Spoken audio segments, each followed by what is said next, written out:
my name is Allison Hunt. Today's date is April 3rd, 2017, and I am interviewing Dr. Francesca Armour on the Ball State University campus as part of the Ball State University African American Alumni Oral History Project.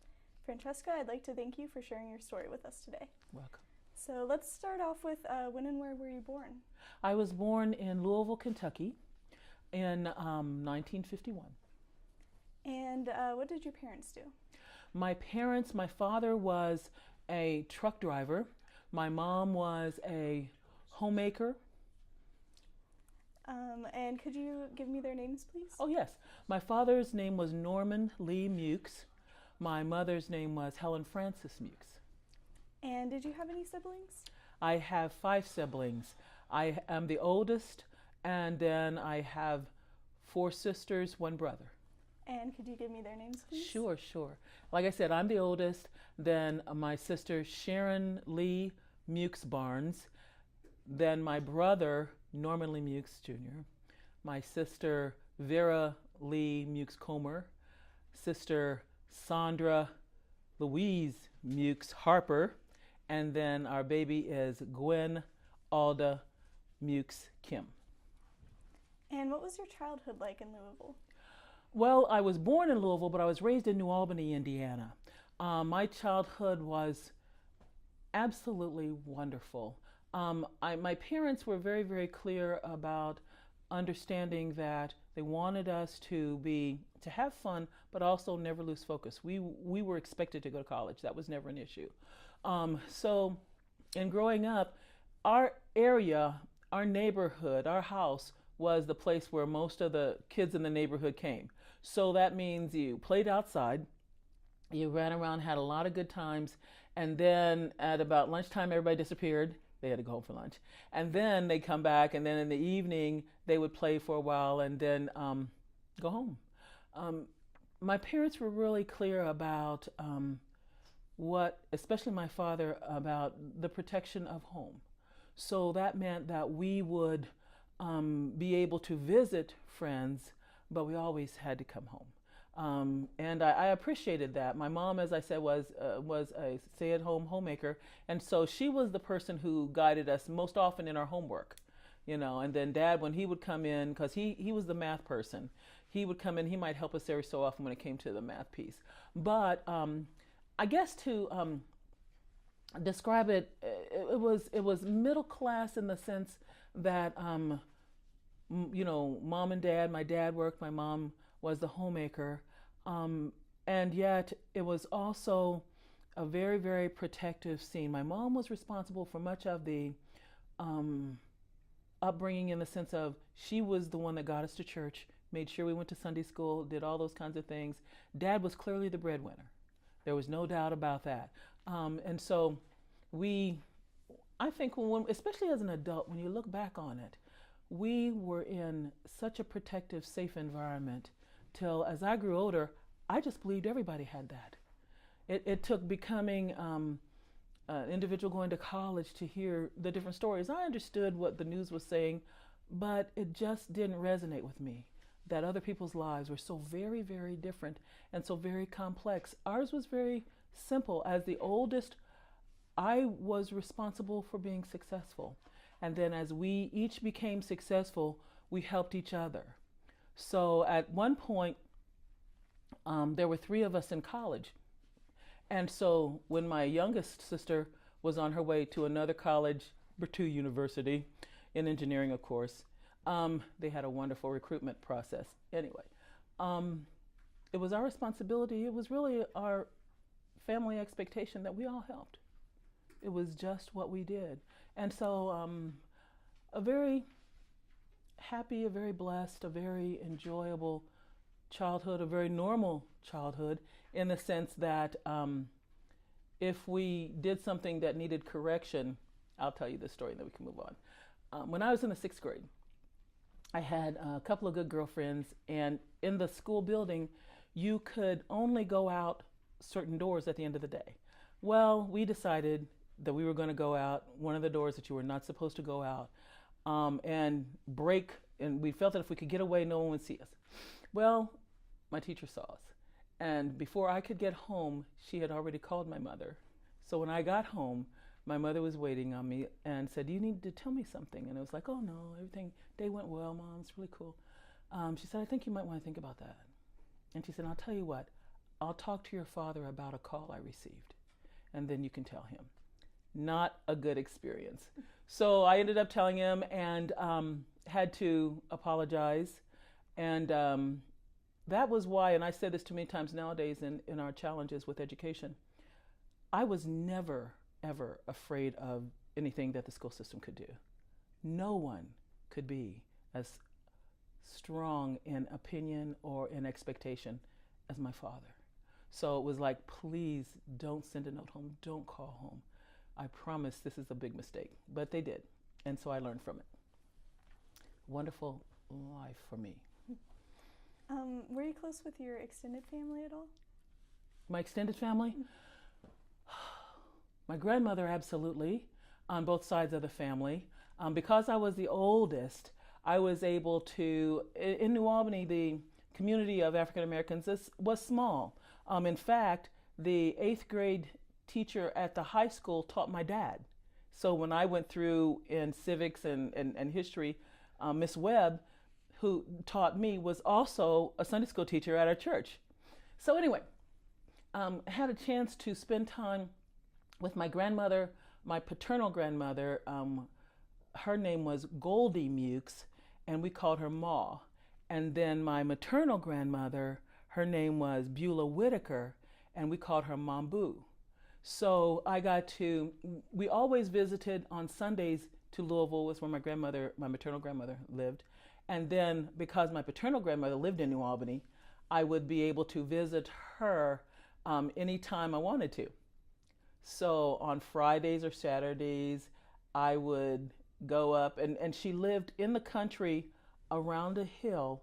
And also back then, of course, nobody locked their doors. So I would go up, walk around the hill, and if she wasn't there, I could just go in and wait on her, and we would visit, or I'd go grocery shopping with her, and just had a wonderful time. She loved us. She loved all of her grandchildren, and I used to say she loved me most because I was the oldest, but she loved us and would come and visit, and we just look forward to it. Very close. My grandfathers, I did not remember on either side. They had passed away earlier. So that was part of the challenge. Did the closeness of your family and your extended family impact your life as you continue to grow older? Oh, absolutely, absolutely. I will tell you that, and one example stays in my mind a lot. When I came to Ball State, of course, as the oldest in the family, I was the first to go to college. And my aunt, who was my mom's sister, had been a certified nurse assistant for years and years. And one of the things that she wanted to do, she asked me, could she buy my first uniform? And hesitated a little bit because you don't know what you're going to get when you say yes to certain folk. But I said, sure. And she took so much pride because I did. I wore it at our ceremony here. And she just took that kind of pride. She lived, as an adult I can see it now, but she lived that success through me. Just being able to know and see it and see that I wore it, and she just took that kind of pride. Our family is very close like that. Many of my mom's sisters and brothers have passed away now, but we were always that close, not based on frequency of visit, but the fact that when we were together, it was a lot of fun. When I first came to Ball State, my uncle, who was the baby of my mom's family and a character, took me aside and had one of those, now that you're going to college talks, let me tell you the things to avoid, and la la la and all that. And it was wonderful. He always managed to get over to our house about the time I would be there, like breaks, which was good. You mentioned religion earlier. Was that a big part of your childhood? Oh, absolutely, absolutely. We were raised African Methodist Episcopal, AME, and we went to Bethel AME Church it's been there for as long as I can remember. I think it's like 130 years. My mom was they had an organization, a ministry called Willing Workers, and she guided us in study of the Word of God. We each accepted Christ as personal Lord and Savior at different points and times in our lives, but we were all active. And my sister, who lives in New Albany now, she is active in the church. The rest of us have moved away, and we are active in our own ways. So religion played a very, very important part. I can remember when you're a young person going through and having to attend church, you always find ways to skip out. So what we would do at times is go to Sunday school, skip out, go across the street. There used to be a Frisch's Big Boy there, and have like a sandwich or something like that. Get back in. As long as you got back in before the preacher preached, you were in pretty good shape. A couple of times it took them too long to serve us, and so didn't quite make it. But one of the wonderful things about it, and especially in the AME churches, when you do communion, there are certain prayers within the hymnal that you read as you're going through communion. And one of the things that really sustained me at times was when I was at Ball State and having some academically challenging times, and I just didn't know how to pray and didn't know what to ask for. But there would be times when the only thing that would come to my memory is a prayer that we said, while going through communion. So it definitely was a part of my whole life, soul, and spirit, and still is. So absolutely, it played a very important part. And you and I both know that the rigor of Ball State does require prayer of some kind by most of us. So it was worthwhile. What did you do for fun when you were a kid in New Albany? Oh, I was in high school. I sang, and we had a group called, it was the high school organization. Our sponsor was Mr. Carter, who was a character, and you had to try out for it. It was called Bel Canto, and it was a very quote-unquote elite group. You had to try out and do all these vocal exercises just to be considered a part of it. So I did that for fun. I was probably the geek of the family. I tell them that now. My sisters are athletic and beautiful. My brother went on a basketball scholarship to Gardner-Webb University. I think it's in South Carolina, but it's either South or one of the Carolinas. So he went through on basketball. One of my sisters, Sandra, went to Eastern Kentucky on basketball. Gwen was a volleyball jock. Sharon was track. The person who wasn't was me. I was the participant. No, I was the spectator encourager. So anyway, so for fun I sang, and for hobbies I also sewed, and I love to sew, and I took much pride in making one of my other sisters' prom dress. Just the intricacies and things like that. I enjoyed it, and I'm an avid reader. I love to read. So I think my hobbies were pretty full in terms of that, but kept me busy. So you went to high school at New Albany High School, and you graduated in 1969? Yes. So that was kind of a turbulent time to be in high school. Was there any activism or protests going on? Oh, yes. It was. And my father had been active with the NAACP in New Albany. And what's really interesting is, now I mentioned that my father's very protective. So while he was very active in the NAACP within the New Albany community, he wanted to be sure, and he would talk with me. He said, now you need to make sure that you are clear and not involved in anything that would be disruptive. The whole point is to have the calm, nonviolent attitude toward everything. So don't ever be disrespectful or things like that. But if things should happen, then just be prepared to make sure I find out about it later. So we had a good relationship in that sense. Do you remember any specific protests that you were a part of? No, right now I really don't. I can remember, this is kind of wild, I can remember running for student body president, and had a lot of my white friends, because I was in the honors piece, were doing wonderful things for me and with me, and some of my African American friends were doing wonderful things, and yet I still lost. So you would have thought that with that kind of support I would do well, but no, I lost. Didn't lose by a whole lot, but I still lost. And that was just the nature of it. I know that I had some African American friends who didn't understand why I had some white friends, but that's just the nature of the way it was at that time.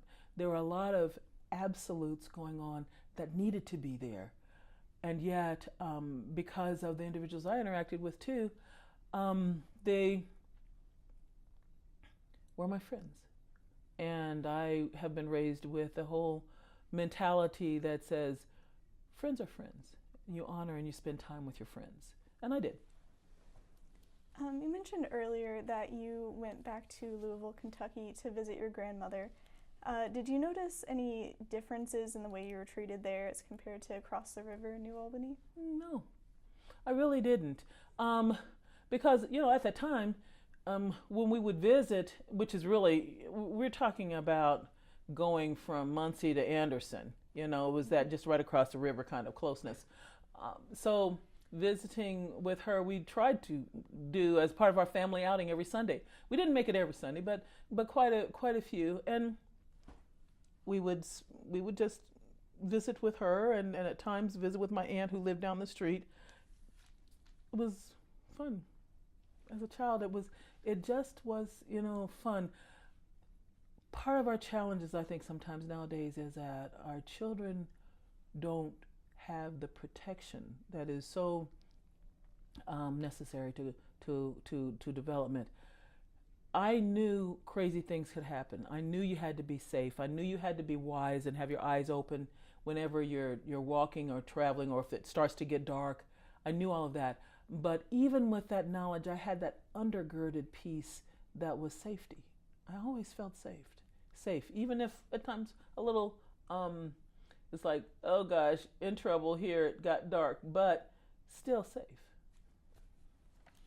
So you mentioned one of your aunts was a certified nursing assistant. Is that what led you to be interested in nursing? No, it didn't. I didn't even think about that part of it until as I moved into, I just knew she went to work. I didn't know. And I knew she did health care, and I knew she took care of sick people. But what really got me intrigued was the fascination of the human body. To know I was pretty capable in terms of success in high school. I could have done anything. I know that. I'm not bragging. It's just true. But nothing really intrigued me. I can labor over quadratic equations for a while, and I'd get that figured out. And you know what? It works every time. But there are idiosyncrasies in the human body that we can't explain. How is it that certain times, and almost maybe we could say 90% of the time, things work, and then doggone it, we talk to an individual and the medicine does a different thing to them, or their response to the medicine is different. How is that possible, and what is going on, and why do we need to do that, or change processes, and how do we get to have a better picture? I was fascinated by the human body. I was fascinated by life and what individuals do to foster optimal life. That's what took me to nursing. And is nursing what took you to Ball State? Absolutely. Okay. Absolutely. I came to Ball State as a nursing major. Well, I was accepted, as a nursing major. And first small town girl, first time on a university campus, and especially a campus that was this size. And I understand our campus is much larger, but not at the time. When I got here, this was a pretty large place. So enjoyed most of my experience as a nursing major.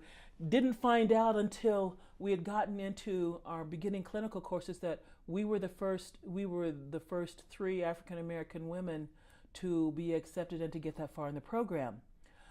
One of my friends, she had to drop out, I think, for some family and health issues, which left 2 of us, Joyce Williams and myself, And Joyce was I was raised in a very conservative family, but Joyce was raised in a very, very, very conservative family. And so while as I went through the program, and also at Ball State, had a very full social life, Joyce was very focused, and I can appreciate that. But like I said, at Ball State, I had a very full social life. So, but we both moved through the system. We moved in different ways, in the sense that, and at times I felt that I needed to emphasize that just because there are two African American women here, we are not homogeneous in any way. And sometimes the faculty and sometimes the students wanted to treat us at times as though if you saw one, you saw the other, or one of us or both of us could speak for the whole African American nation. And so I had to get that straight. But it was an excellent experience. I have bragged to others about my nursing experience in terms of education because it was wonderful. Could you clarify Joyce's full name? Joyce Williams is and that's probably her maiden name, okay. Of course. Did you live on or off campus? On campus all the time, based upon my conservative father. Okay. Do you remember what dorms you lived in? Okay, let's see. I know I lived in La Follette. I know I lived in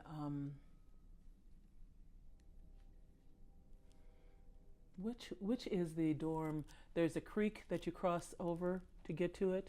Is that Studebaker? Ah, that's where I lived in Studebaker. Now, there's also a quad that had a tunnel. Okay. I don't know. Okay. Sorry. Okay. Well, anyway, La Follette, I don't know, Studebaker. You wouldn't remember this, but one of the dorms that I lived in, I lived maybe about on the 8th or 9th floor, and during that time, of course, the Vietnam War was going on, and there was a moratorium, and I can remember looking out the window through the haze, and they had put crosses for the thousands of young men who had been battling in the war. So I lived on campus completely, all 4 years. Did you remember a lot of protests on campus? No, I didn't. No, I didn't. I'm sure there were. What was exciting to me was when I first came, there were some issues, and now I cannot tell you what they were. There were some issues that the Black Student Union and ultimately one of my sorority sisters, not at the time, but one of my sorority sisters, Melvia Miller, were writing in protest to into the student newspaper about some issues and activities that had been going on. And they would meet in the student union, and it was just a brainstorming kind of this and that and editing out and writing, and I was on the fringe fascinated by the activism because it was articulate, it was pointed, and it was, and this is what we're going to say and this is how we're going to say it, and I enjoyed it. I enjoyed I'm a freshman. I enjoyed just being in the background, watching these upperclassmen take it on with an intelligence that was exciting. And do you remember any of the issues they were writing about? I really don't now. I have to apologize for that. I'm sure I know they were poignant, but I don't remember that now, You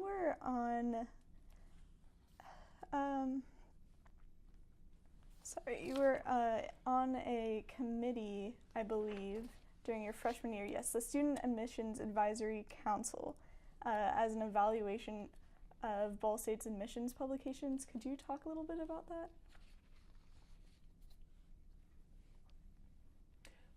Clarify for me, please.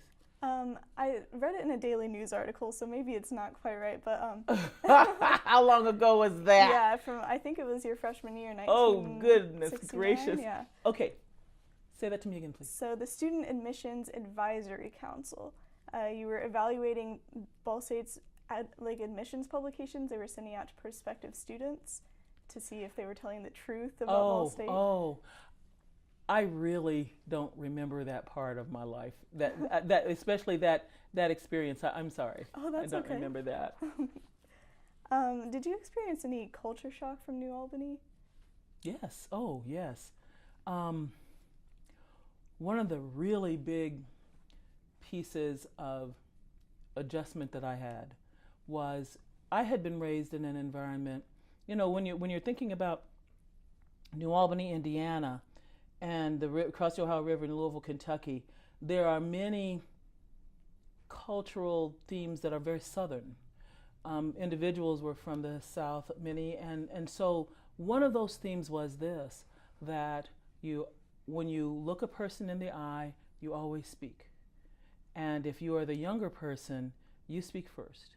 And you always speak and say, good morning, sir, or good morning, ma'am. And that was just an expectation. When I came to Ball State, I was amazed that people can look at you, walk by you, and never say a word. And, you know, and at times I would be ready to say good morning or something like that, and then they would look away or they would look down and just never say a word. And in essence, I thought it was rude, but then I also felt very isolated. It's like, no one speaks they don't speak to each other here. They don't talk to each other here.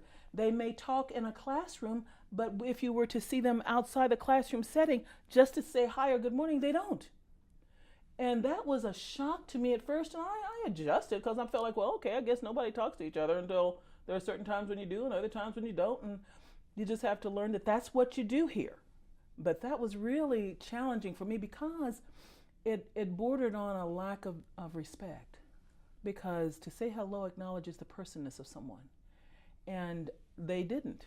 And you could just be walking, even if you were in a hurry, or, you know, to nod or to just acknowledge. And that was one of the bigger shocks for me when I first came to Ball State. Folk didn't speak. And then I decided that must be a northern behavior. I think maybe when you come from places in northern Indiana or something like that, they just don't do that. But it was a shock for me. Did you have any interaction with the greater Muncie community while you were here?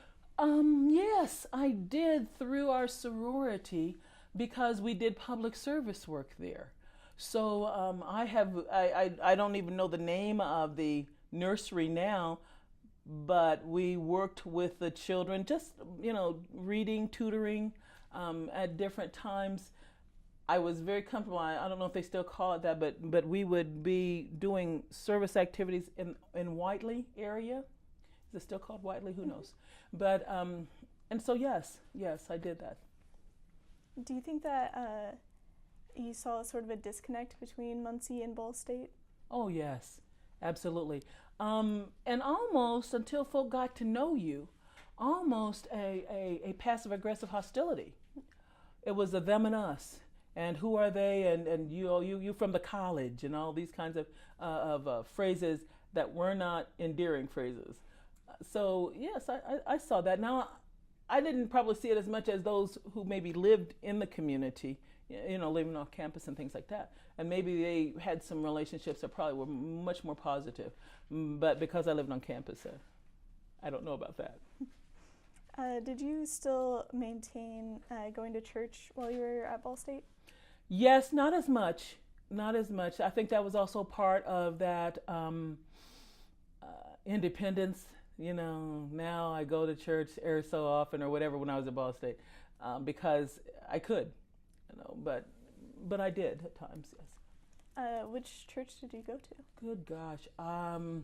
I could probably drive to it, but I don't know the name of the church. I don't remember. Was it still an AME? No, it was a Baptist church. Okay. And so. And you mentioned prayer being important while you were at Ball State. Was religion still a big part of your life, even though you weren't going as much? Oh, absolutely. It continues to be. It always has been. Always will be, for my life. And what happened for me, I guess, was that whole piece of maturing. You know, as a younger person, you go because you have to, as a young adult, you start to think about not going whenever you don't want to because you are tired and you just got in at 2 a.m.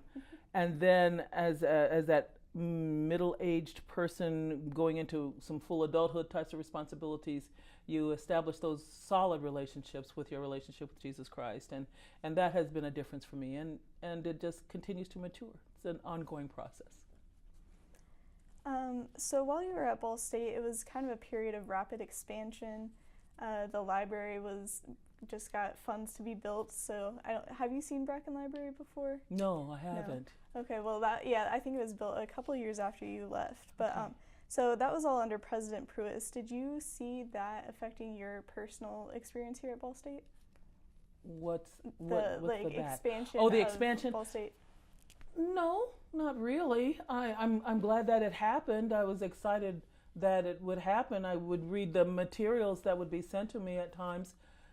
But as far as affecting me personally, not so much.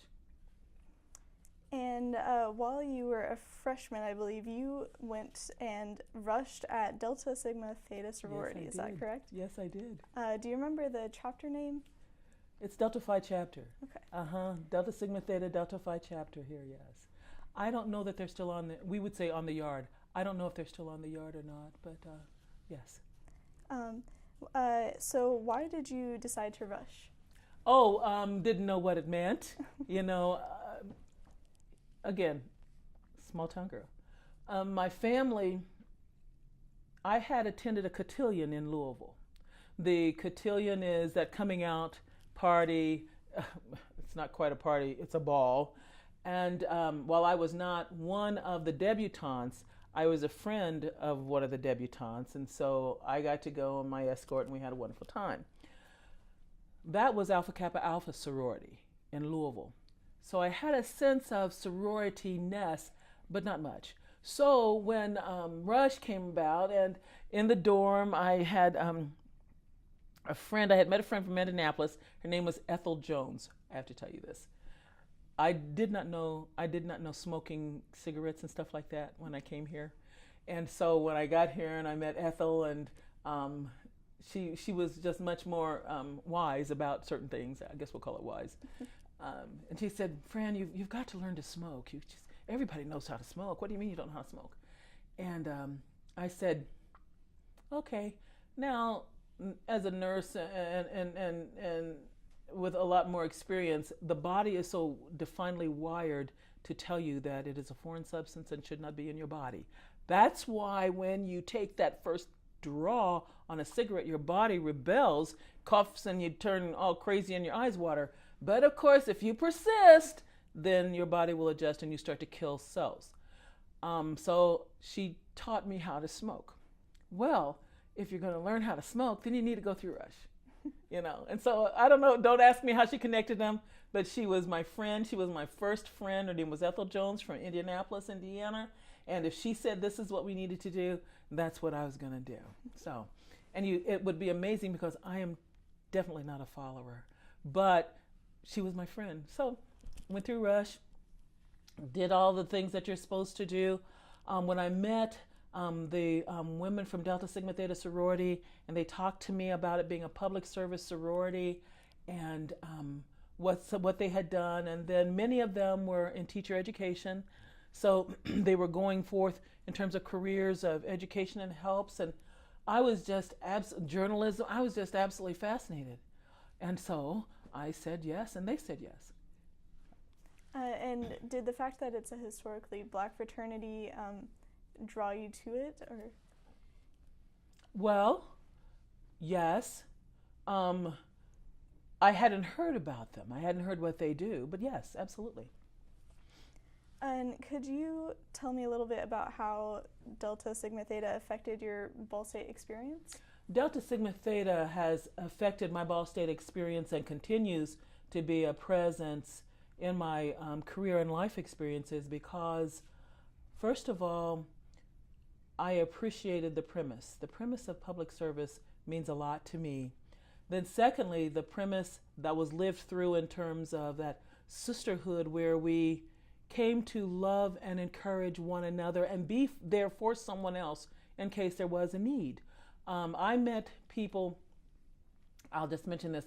My pledge line had 8 sisters on it, and we were about as diverse as you could ever imagine. 8 of us from Gary, Indiana. One young lady was from Warsaw. Whoever heard of it? I thought New Albany was small. Warsaw, smaller. And Indianapolis, East Chicago. But 8 of us, and we came together, and we worked as a unit. We cared for each other, and we completed our pledge in 70, and we are still in touch with one another. We just came together in Indianapolis for a regional meeting just to see and say hi to everyone, in addition to the business, of course.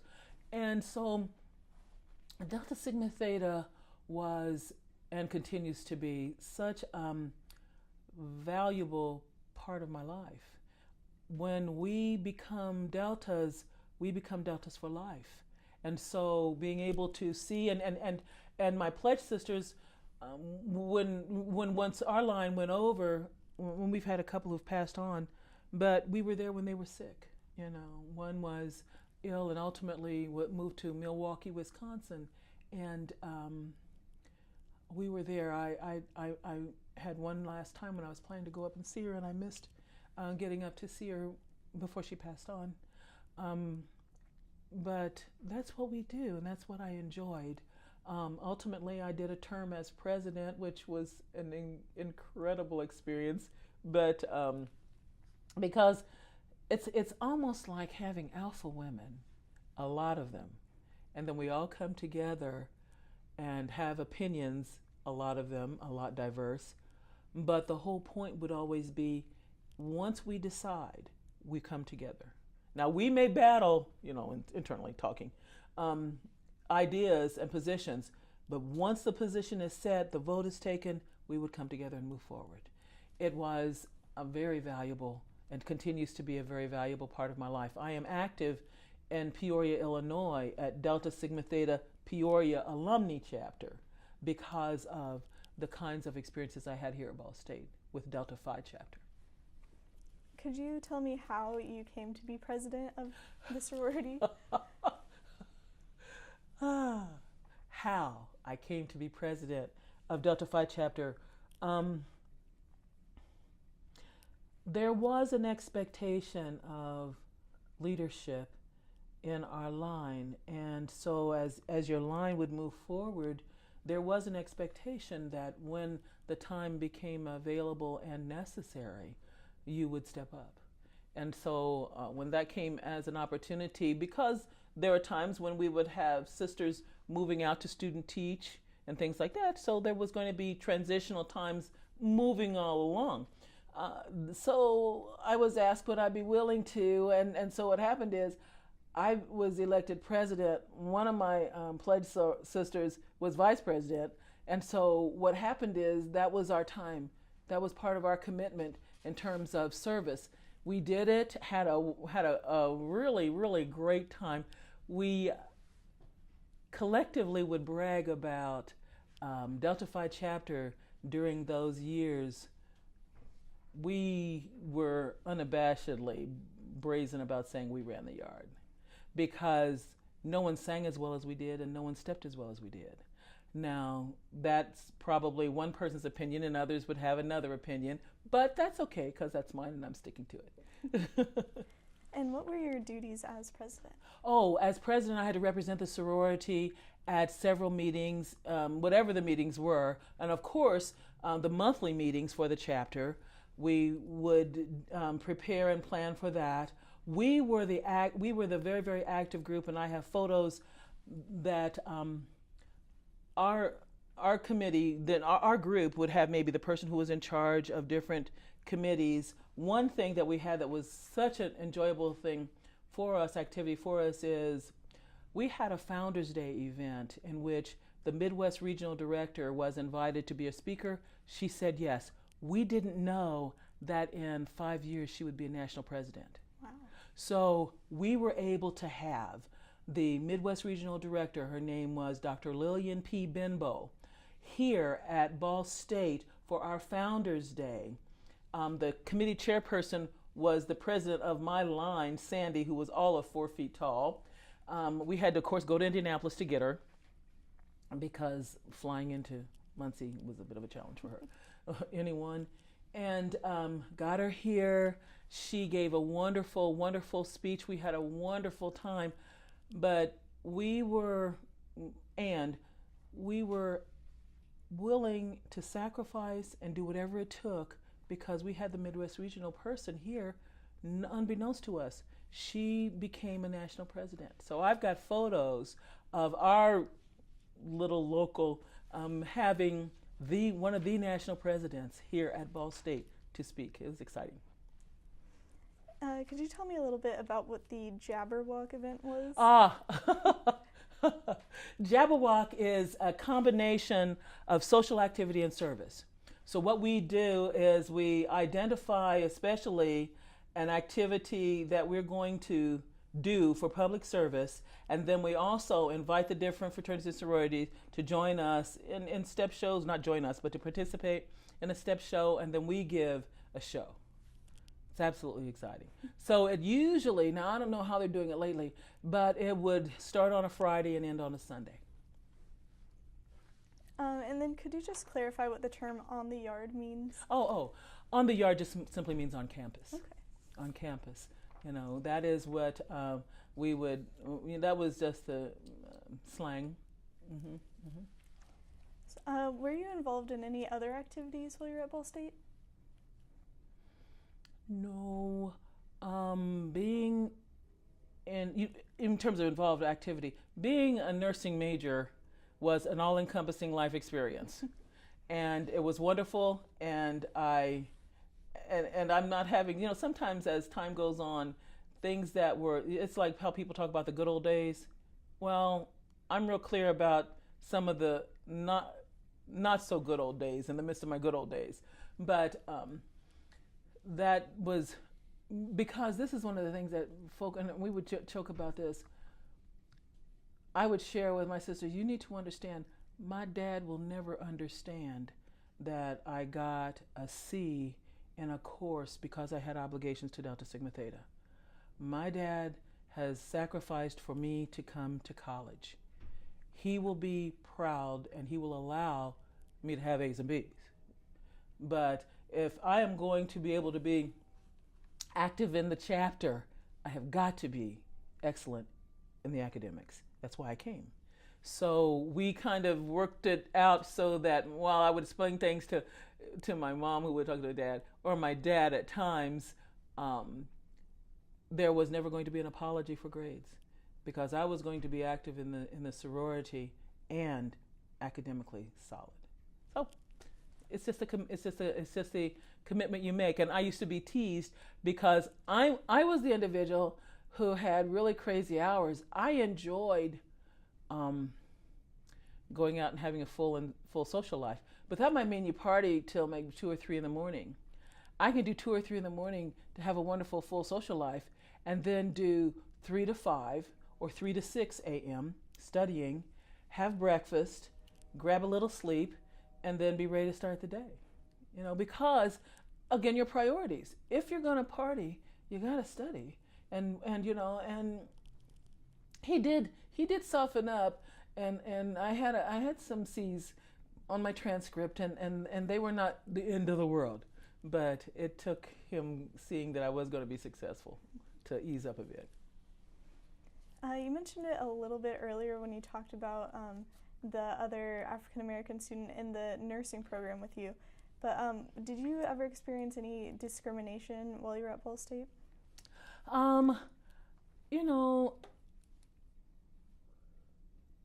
I don't think so in a real blatant sense. And I'll share with you an example, and I really don't want her to be, if she were ever, I don't know if she's still alive or not, but anyway. As a nursing student, I was probably atypical in my attire. Especially think about the times. My hair would not get to that nice full shaped afro, so I had a whole lot of different wigs. And so, I would go to class, now not clinical, but I would go to class maybe in a little bit more flamboyant attire, different dashikis, and then maybe a wig or two. My psych professor, Dr. Hakes, loved it. He would always say something like, different hair, friend. Love that hair, friend. As if, and it took becoming an adult to realize, well, what he was doing was affirming me, in what I was doing. But anyway, that was psych mental health. Wonderful. I had some wonderful experiences there. Unforgettably wonderful. One of my teachers at one point had said to me, and I brought it on, had said, because I didn't do well on a written assignment, it said, well, and here I am in this conference with this, what would probably be considered flamboyant, because she had been a missionary, and I'm not putting that down, but she's probably been used to some very, very conservative approaches. And here I am, flamboyant, huge afro wig on, and she's telling me how poorly I'd done on this paper, and that maybe nursing isn't for you. Maybe you might want to consider another major. She literally said this to me. And I was devastated. I was heartbroken. I got on the phone, because you never let them see you cry. I don't. But got to the dorm, cried, got on the phone. My academic advisor was Mr. Greenwood. I don't know if he retired or whatever. But anyway, he was my advisor. I called him. I said, I've got to go home because I'm not doing well here. I'm not, obviously not nurse material. I've been told that. I just need to talk to you first so you can do a change of major. I've already worked it out because I can get a minor in biological sciences and then pick up some extra hours and do teaching. And so I'll be teaching biology. So I can still get things done here, but I've got to change my major. I'm not doing successful. I was heartbroken.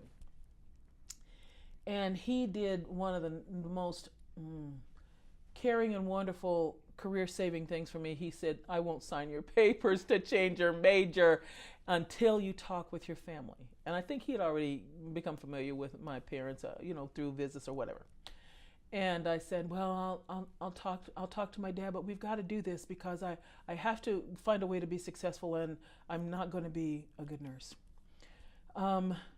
He said, talk to your father and then call me back.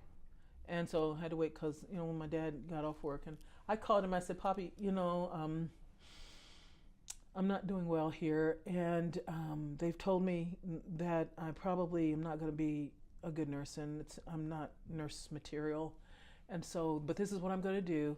I'm going to do biology. I'm going to come home. I'm going to pay you for everything that you've given me. I'll work, because at the time in Louisville, you had all the cigarette companies, Philip Morris, all the cigarette companies had a plant in Louisville.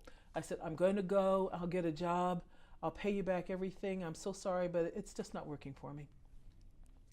In this very pragmatic way, my dad just simply said, you can't come home. Daddy, I'm not sure. What are you saying here? You can't come home. You can't come home, and the factories aren't hiring. So I would suggest that you stay up there and you find a way to be successful. And this is after the tears and everything like that. I think that's part of why tears don't necessarily move me as an educator, because believe me, I've tried them and they didn't move my own father. Well, anyway, he said, you got to find a way to make this work. And so I called Mr. Greenwood and I said, my daddy won't let me change my major. He said, I kind of thought he wouldn't. So let me encourage you to meet with your instructor, find out what you should be doing, find out how to do it well, and then go from there. Best advice I ever had. Because I did. I met with the instructor, and I didn't think she liked me, but you know what? When I look back on it, put some time between it, I don't think it's that she didn't like me. I think she loved the profession so much she didn't think that I would do well in it. And that was pretty judgmental. And turns out that she was incredibly, horrendously wrong, but that was her opinion at the time. So went back, said, did some things better, had a better attitude. I didn't challenge the fact that I turned in a poor assignment. I just thought I could get over on one poor assignment. And this prof just said, this is telling me that you are not the candidate to be successful in nursing. So That was not necessarily a discrimination experience as much as a judgmental bias because of physical appearance. I think that and I've had other people in my career maybe make a comment, oh, you just don't look like a nurse. Really? So now how is a nurse supposed to look?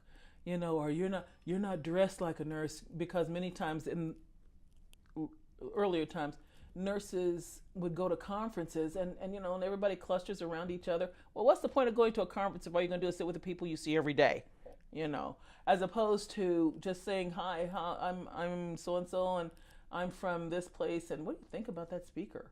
Or something, or sit at a table and just introduce yourself and say, how's it going? And are you finding difficulty with students or something like that? So you ice break and then you have conversation, So I don't think it was, in that sense, a kind of a discrimination based on race. I think I was culturally very, very different than what she expected a nursing student ought to look like. And unfortunately, that stereotype, I hope, is changing. I don't know if it is, but I certainly hope so.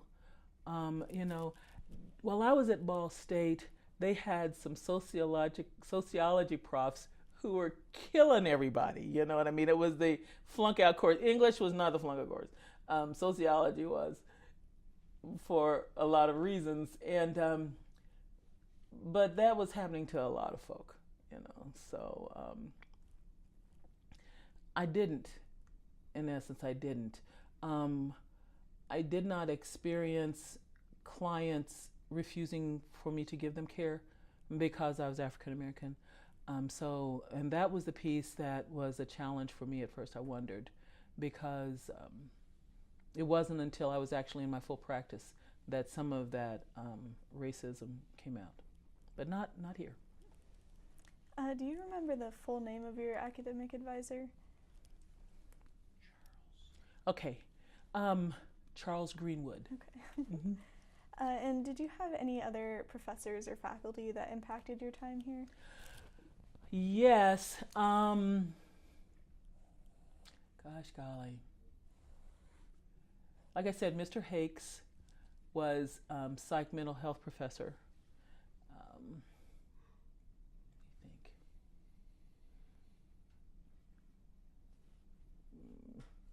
I cannot bring up her. I can't bring her name in my mind.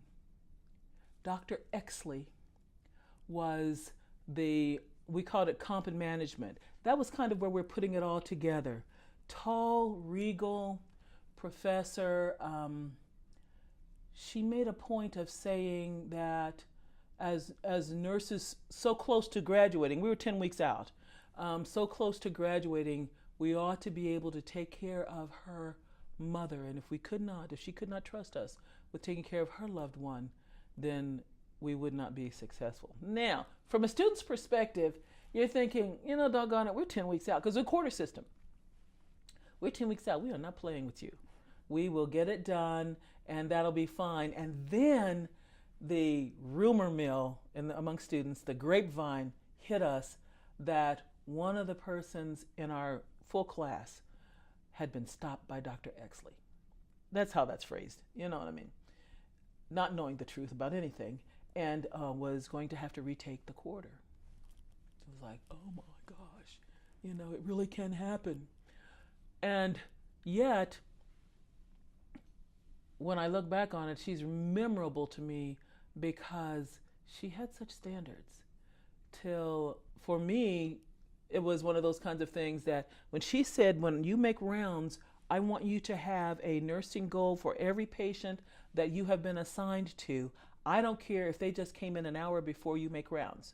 Because when we are walking, I want you to know what you plan to do to care for your clients. I didn't appreciate it nearly as much, but I was determined she was never going to catch me flat-footed. So, if it meant getting up, walking across campus to Ball Hospital at 3 a.m. just to be there in case clients came in, that's what I did. And gave me an order, and it gave me that bigger picture of how you give care to everybody, because there was an expectation in my education that you would be prepared to do that. That made such a difference to me. And when in my first year of practice, because I went back to New Albany and got my first job at Floyd Memorial Hospital, I would tell folk, you need to understand, I am a Ball State graduate. We can do everything. I may not know and I may not have had a whole lot of experiences doing it, but I'm so anatomically and physiologically strong till I can tell you. I know what I'm doing. I can do it. If it doesn't go the right place, I'm going to know it's not in the right place, and I'm going to fix that right away. So for me, Ball State prepared me, and I did what needed to be done because of the standards here at Ball State, till my first job. While it was a challenge, it was exciting. I didn't have time to be as afraid because I had that kind of confidence. So after you graduated and started working at Floyd Memorial, what made you want to go to grad school? It has really more to do with my own personality. I was enjoying it too much, and I'll tell you what I mean by that. I was enjoying it to the point that I knew the physicians, they knew me. I knew when a client was coming in and they had certain things going on, I knew why the diagnosis was what it was, and I also knew what needed to be ordered in order to either test or give medications to.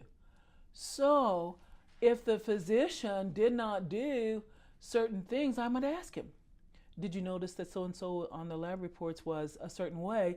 Are you thinking that we need to do something in terms of this or that? Mr. Jones doesn't have anything and he takes a sleeping pill at night according to his history. Are you wanting him to go off the sleeping pills, or do you want to order or an order for him? I got comfortable doing that. They got comfortable with me. This is where it got tricky. They might call in and say, "Fran, do my usual." Okay, I could do the usual. That's not a problem. I could write it as a verbal order and then he would co-sign it. That's risky. And it's risky because it is outside, technically, the scope of practice for a nurse in the state of Indiana. It's really outside the scope of practice for a nurse, whatever state you're in, until you're an advanced practice nurse. But anyway, I enjoyed it. I really appreciated the confidence and the trust, but I also recognized that should something go wrong, and I had taken on that responsibility, I am the one whose license would be in jeopardy. So I thought, can I do something different that stays in nursing? Let's go to grad school. But I also had an opportunity because one of my sorority sisters, my pledge line sisters, was married to a gentleman who was on the board of directors or board of trustees at Vincennes University. They were looking for nursing faculty. And the state of Indiana was subsidizing or paying for nurses who had bachelor's degrees to go get their master's. It all came together. So I went to Vincennes University, interviewed, was hired, and so I was becoming a nurse educator while I was commuting to University of Evansville to finish to initiate my master's degree. It worked out perfectly. So what led you to the University of Evansville for your Master's of Science in Nursing? Convenience. It was close. They had the relationship, I guess, with Vincennes University approving it, and there were a couple of other faculty who were also commuting, so we carpooled it and got it done. And you graduated in 1976, is that right? How long did it take you to do that while you were also working at Vincennes? Maybe 2.5 years. Yeah. And where did you go after getting your master's degree? I continued to teach at Vincennes University. I became the chairperson of the department. I was the chairperson of the department for several years. Taught there. I was at Vincennes for a total of maybe around 16 years. Enjoyed it. Was able to initiate some projects there because I always had a premise that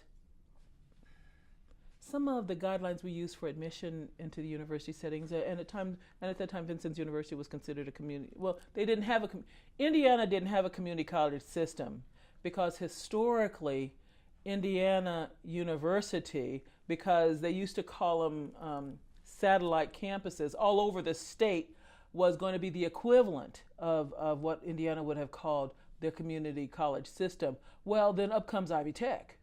Ivy Tech now, over time, years, has become the de facto community college system in the state of Indiana. It wasn't always that way. So now you've got Vincennes University, and for a while it was, what are you going to do with Vincennes University? And I think they've gotten the approvals to award certain bachelor's degrees. Good for them. I knew that I wanted to do some projects. We got a couple of projects, grants, and I wanted to look at how we educate and what happens if you don't educate based on points, because I used to say, nursing majors are point greedy. They'll do anything for a point. They'll do nothing if there are no points. But what happens if we change our parameters and we give grades based upon achievement of objectives? It's a different way of thinking. It went well for about 3 or 4 years, and then as faculty change and inclinations change, we drifted back to the standard stuff, But at that point, when you're looking at the achievement of objectives rather than points, then you really are looking at, is the student as a student meeting what you plan for outcomes? Because if you can achieve the objectives, then the outcomes are going to roll right in place. Whereas you can get points and not achieve objectives. So I was able to do those kind of things at Vincennes, and that was an exciting time for me. The division person that hired me was Miss Lee Godare, a wonderful person who, at the time when I first came, was absolutely very, very supportive. She was very supportive. We didn't always agree, but she was still very supportive. And I can understand that. I can understand that we don't always have to agree, but we do have to respect. And we may not, and I may have to respect the position that you have that says, this is how it's going to be, but you also need to respect the fact that I will respectfully disagree. I will still carry it out, but I will respectfully disagree. So was teaching on your radar while you were at Ball State? No, in fact, I didn't want to go back to school. I thought, okay, bachelor's degree, registered nurse, that finishes it for me. I'm done. But in the fullness of time, worked out. So do you think that even though you weren't prepared necessarily for teaching, that Ball State still gave you a good background? Oh, absolutely. This is the thing, and I'm finding that now with faculty, new faculty that we get. Ball State prepared me to be an excellent practitioner. I went to, and in my master's work, I picked up education courses also. So I did not have to do both. I did not have to become a better practitioner and a better educator. Ball State prepared me to be a very excellent practitioner. And so adding the piece in terms of being an educator was a choice I made, and I enjoyed it. Still do. So at what point did you decide to get your doctorate? I decided to get my PhD when it was clear to me that some life-changing experiences had happened. I had married. Both my husband and I were teaching at Vincennes University. Then I became divorced, and I had to look at a future that says, if you are the only provider for your daughter and yourself for life, then you're going to need to get the educational component of your life under control before she gets to be a teenager. And so I said, just in case I am, I think I'd better go ahead and get it done now. And that was probably the driving piece, because as I was going through my PhD, when I dropped into those statistics courses, I thought, oh God, I stayed too long away from the academic setting. I'm about to die. But it was that kind of how will you look at your future and potentially prepare to provide for your family? And at the time, my daughter and I were the family. So your doctorate was in educational administration. Yes. At Indiana State University. Yes. Is there a reason that you chose that particular field of study? Well, I could see myself staying within the higher education setting, number one. And number two, I will tell you, quite honestly, I wanted to go to Indiana University. But when I talked to the admissions people at Indiana University, they were so narrow, rigid, rude that the person basically simply said to me, and I'd explained, I am a chairperson at Vincennes University. You know where Vincennes University is, You go, it's in the Indiana University is in Indianapolis. And I said, I would just like to know what are the processes for me in terms of getting accepted and then therefore being a candidate, becoming a candidate at Indiana University. And she said, well, first of all, you're going to have to quit your job. Then you're going to have to move up here. And then we're going to move you through a program that will hopefully meet your needs. Well, okay, I'm a single parent who also has a life and also has bills. And then you're talking to me about, first of all, quit my job. Second of all, move to Indianapolis. And then you're going to talk to me about it.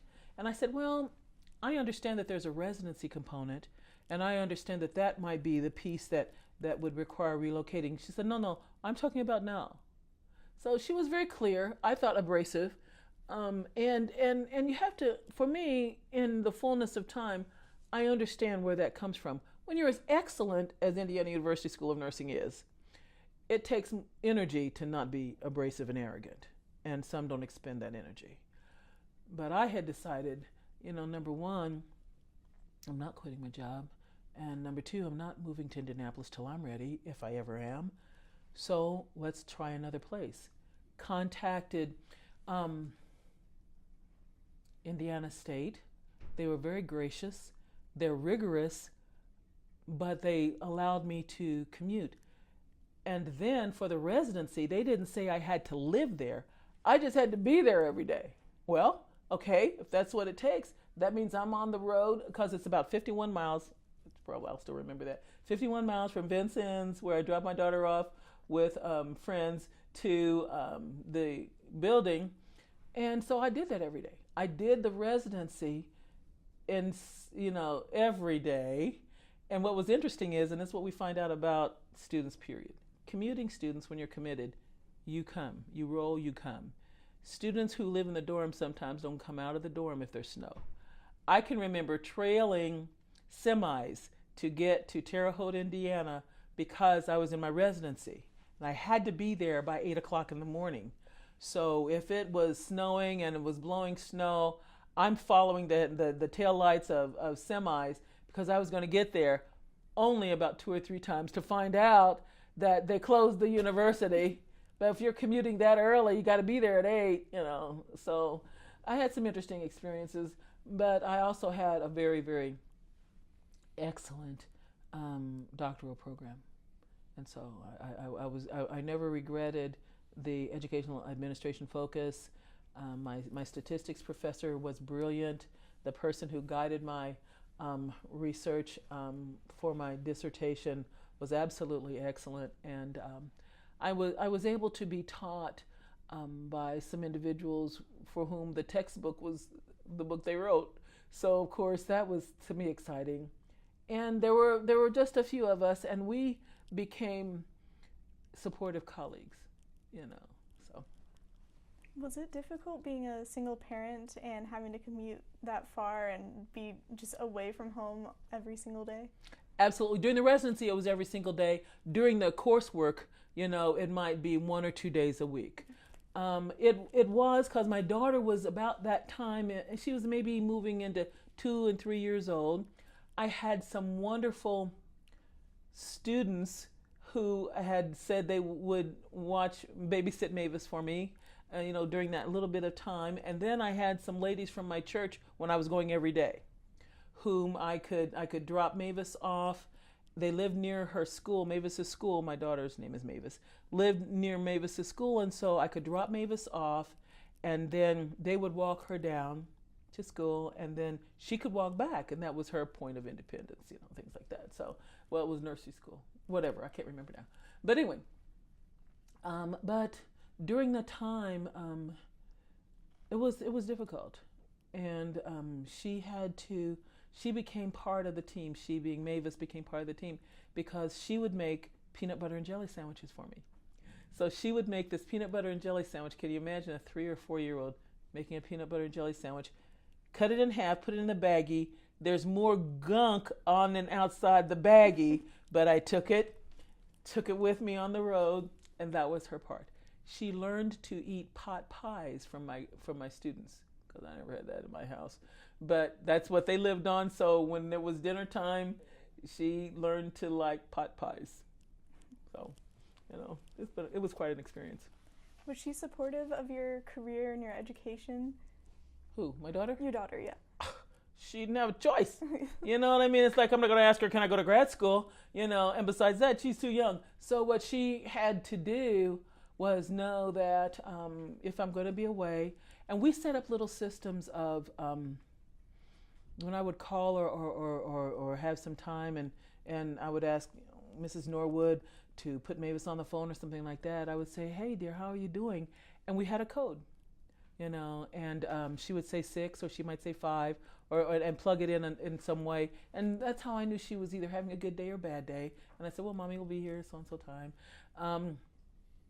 We had a code that if someone would come to the school when she's supposed to be walking to Miss Norwood's house and say that your mom has called me, she would ask them a certain word, a certain phrase, or say, can you tell me so-and-so? And if they didn't, we never had anything like that happen. But I wanted to set up some safety behaviors because she needed to know that even though I was going to be back and forth, she would still be safe.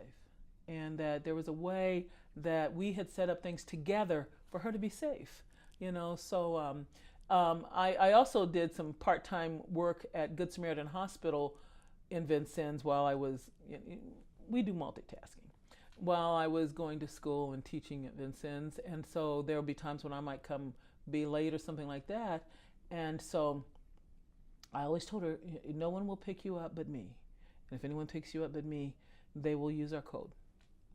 And I would ask her every so often, you remember your code? And she would say yes. Just a way to know. But I probably wasn't the kind of person who, and she knew that I wasn't the kind of person. I didn't ask her for permission. I just let her know that there was a safe process that she and I were going to do. So after you graduated from Indiana State University in 1989, what was your next step? Well, I was going to teach some more at Vincennes University, but now my daughter's getting older. And I thought, you know what? Mavis will not be as effectively influenced by African Americans in her community if probably one of the more prominent ones is her mom. I mean, they just discount us. So I started looking around for where I'd like to work. I wanted to stay in the Midwest, but I would go I would go from south to north, but I wanted to stay in the Midwest. I didn't want either of the coasts. They're economically challenging, even though they, either coast is going to be doing some cutting edge work in terms of education. So I applied a lot of different places, and then had an opportunity to interview at Bradley University for a faculty position.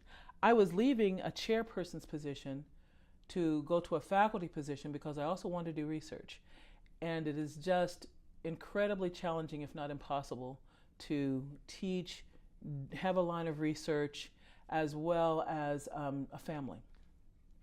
So I was interviewed, was accepted as a faculty member who would be teaching senior nursing students, as well as establishing a nursing administration major at Bradley University. Sound exciting to me. So At Bradley, I read on your faculty profile that you've helped establish a support program for African American nurse administrators. Could you tell me a little bit about that? Initially, what was happening was we were not getting African American candidates who stayed for a lot of reasons. And so what we did, and was very informal, very loose, was just set up ways that you can contact, call. And then what I did was I ran because I wanted to get to know the community anyway in Peoria. I did an internship at the 3 major hospitals at the time. Things have changed since then, but there were 3 major hospitals at the time. So that I could get to see the lay of how the structure is and see who were the individuals who were doing leadership there. And so we would just meet, talk informally, and support, offer support. They knew that when we were in class, you're going to meet the standards, but if you're having challenges with it, and I ended up doing this with everyone, but for whatever reason, the African American women were much more receptive and at times much more timid about asking questions. So we just made it work.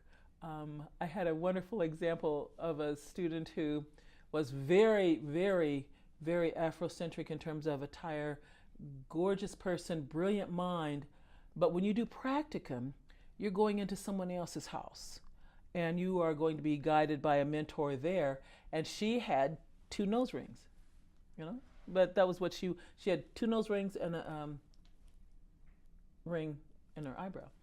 And I told her when she read the example, the attire guidelines, she said, Dr. Armour, I am not going to take out my rings. I am a Yorubic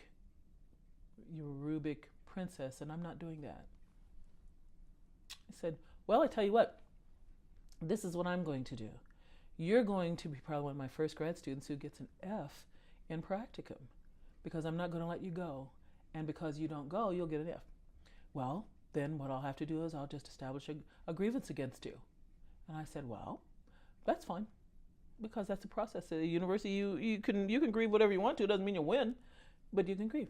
Now, what if you look at, because we've now walked down the path that you've seen.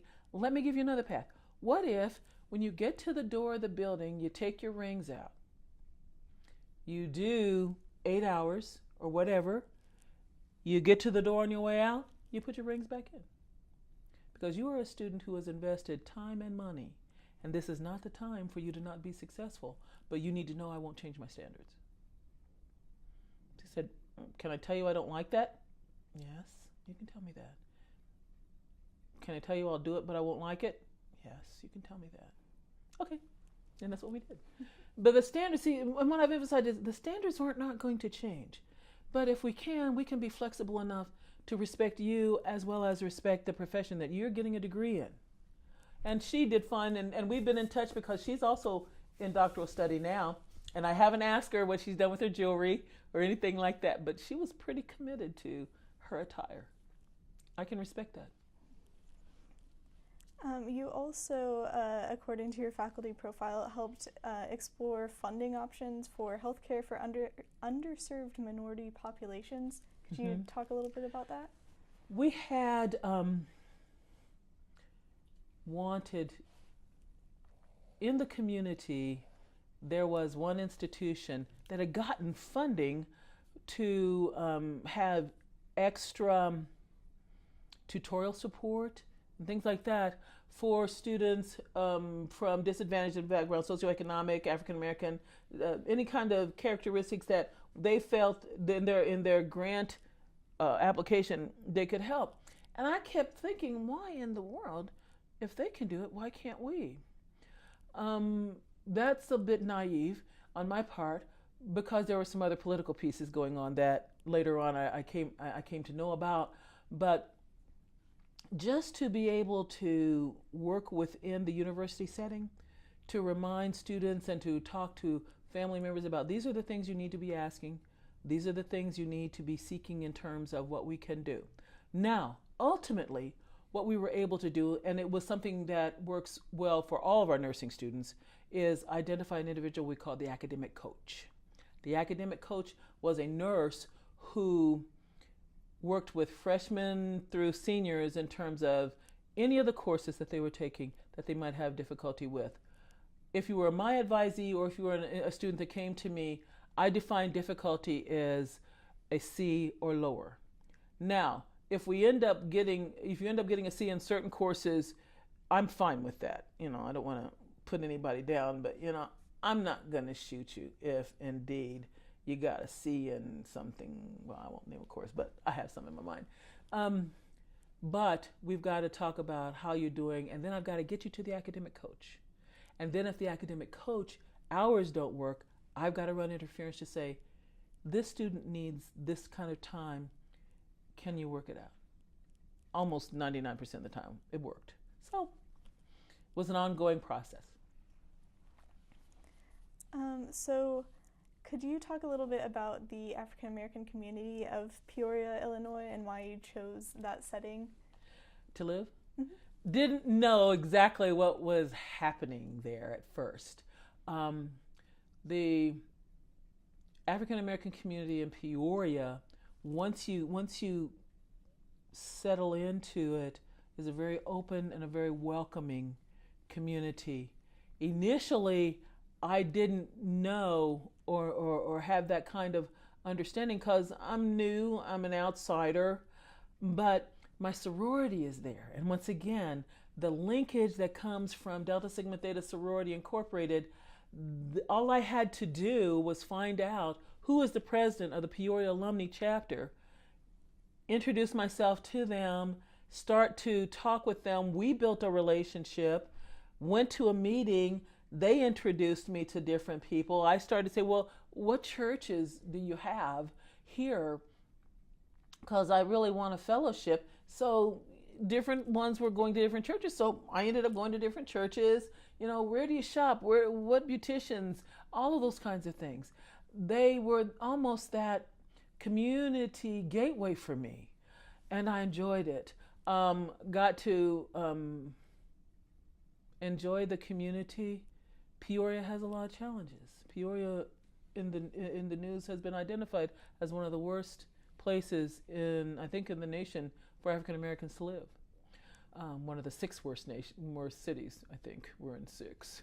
But nevertheless, it was what I wanted or came to want for the life for my daughter, because she can interact and be in activities with others who are doing well and have goals and have successes, so that there is another person other than her mother who can be an encourager for her. So I enjoyed it, and I enjoy the Peoria community.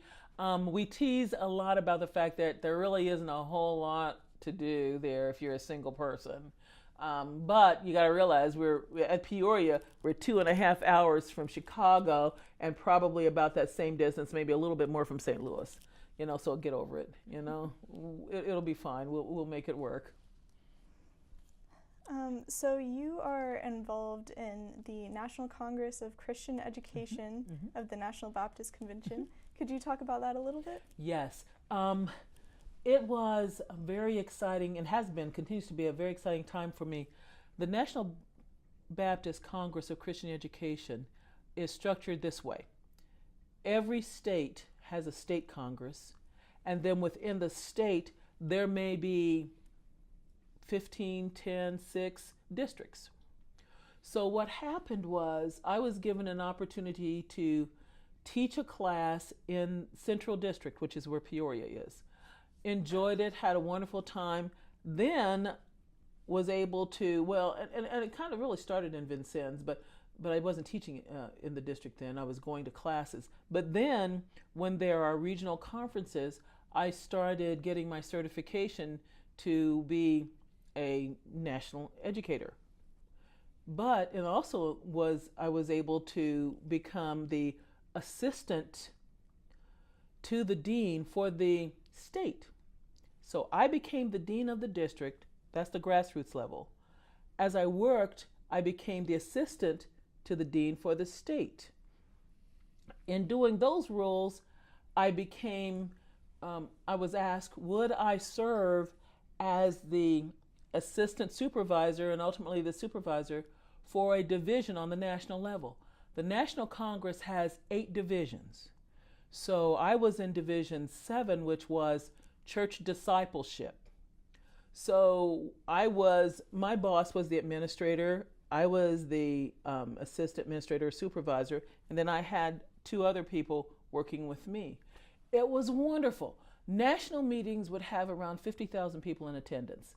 Our division was one of the smaller ones, and we might have 5,000. So my responsibility was to facilitate the week's activities for those who were attending in our division. You met a lot of people who sometimes it was their first time coming. I just enjoyed helping them, listening to their stories, listening to the teachers. We would have times when maybe 3 of the classes would combine for a general session, and it was exciting. I had been doing that for several years, and then I've had to step back because I had some other things happening on my job and things like that. But it's been very, very exciting for me. in fact, I know I'm going to be serving as a judge again now at that central level, which is grassroots. Central District needed judges for the oratorical contest that's coming up in April. They gave me a call. So I said, yes, I'll do that. So I enjoy it. It gives you a chance to see. So many times we get almost isolated in our local churches, maybe even in our states. But the national level gives you a chance to see that there are a lot of us out there who love the Lord, who want to grow and to know and to be better. And so we are not really as alone as it feels like, because you only hear news covering the things that are negative. You don't hear news covering the things that this church or this district has built 5 homes for their state in terms of people who are needy, or is working with Habitat for Humanity. You don't hear those things because they'll tell you it's not news. Well, really? So all this other stuff is. I guess unfortunately that refers to the nature of man and what we are interested in. I hope that's not always going to be true. You're also a celebrated member of Sigma Theta Tau International Epsilon chapter of the nursing Yes. sorority. Yes. Since 1991. Could you talk a little bit about what's involved with that? Yes, and I was president of that too, which was kind of good. In our nursing profession, Sigma Theta Tau Honor Society of Nursing is the only professional society in nursing. So what we do is not only encourage nursing research through funding and encouragement on the national as well as the local level, but also we encourage student participation, and we support students in different activities that they do. Sigma Theta Tau, I think, was founded by 6 nurses at Indiana University. So it is an international organization that fosters different categories in terms of our national activities: nursing ethics, curriculum development, different ways of implementing research, as well as dealing with the challenges of women's health, children's health, and things like that. It's very rich.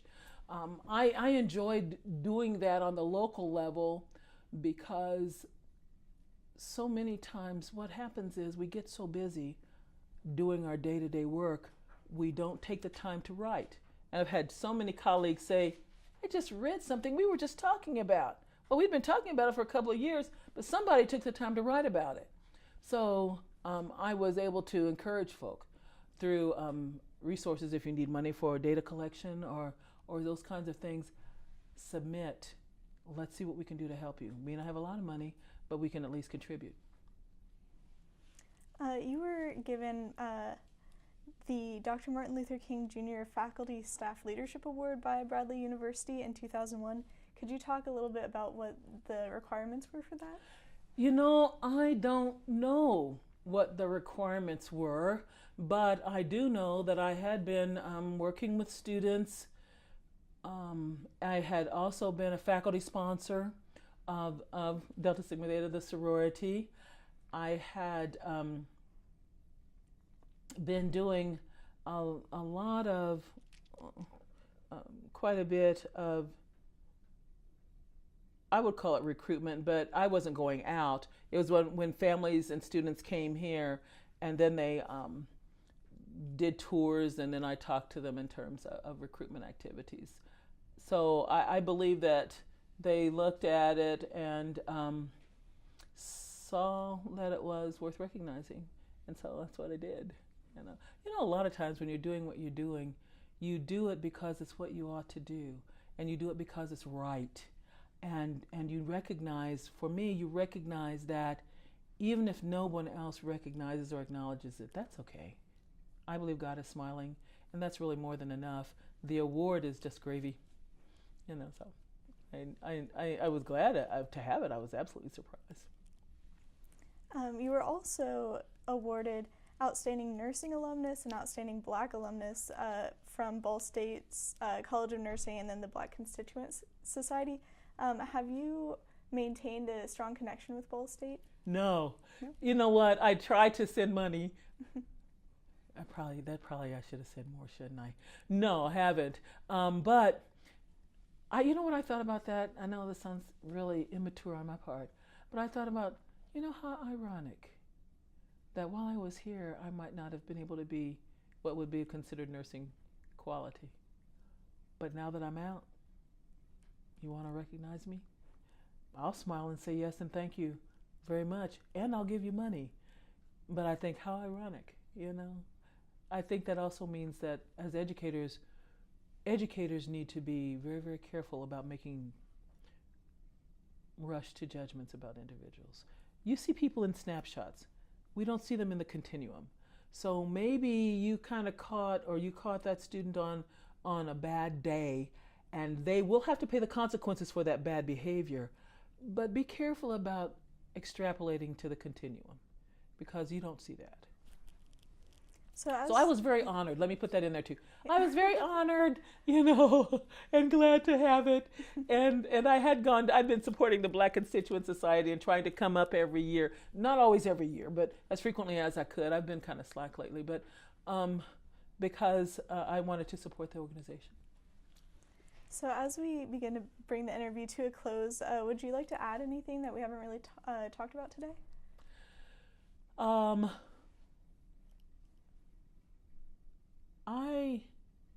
I think I would just simply like to say that from the comprehensive view, in my view, when you can look back on a situation, Ball State was the right choice for me. It was the right choice for me in so many different ways. I began to grow up at Ball State. I began my journey of independence at Ball State. I made lifelong friends at Ball State. The School of Nursing was rich for me because of the rigor. You know, I had to be successful in some of these courses that just didn't make sense to me in terms of how does a nurse use this. I will never forget poring over slides. I can't remember whether it was embryology or I just can't remember, but the course was slides, looking at the diencephalon versus all these other. I'm thinking, I'm having a hard time with this, and it doesn't make sense to me, but it's necessary, so I've got to do it. But the professor was kind and got to know me by my first name. It's like, Fran, you're studying? Yeah, got to. I didn't do well. When I say I didn't do well, it's one of my C's. You know, but the professors, for the most part in my experience, were supportive. And you know, that wasn't the nursing major in and of itself, but the nursing major faculty were also. So I will never forget Dr. Exley. I will never forget the fact that she shook my dad's hand and said, "You got a good girl there," or something like that. And my dad just thought she was the most wonderful professor. And I just wanted to tell him, she put her foot in my behind, Dad. But he said, "Oh, well, she really is a good instructor, isn't she?" Okay, I was a student at the time. But I have good memories. Have I sugarcoated them? I don't think so. I'm not thinking about the times maybe when things were pretty rough, but I had a family that supported me and has always supported me. You know, at one time my sister and I were commuting here because we were both on campus, you know, here at Ball State. My experience at Ball State has been a very positive one, and it laid me an academic foundation that I've just kind of been able to excel from. So that's it. Well, on behalf of the Ball State University African American Alumni Oral History Project, I'd like to thank you, Dr. Armour, for your participation today. You're welcome. Thank you. All right.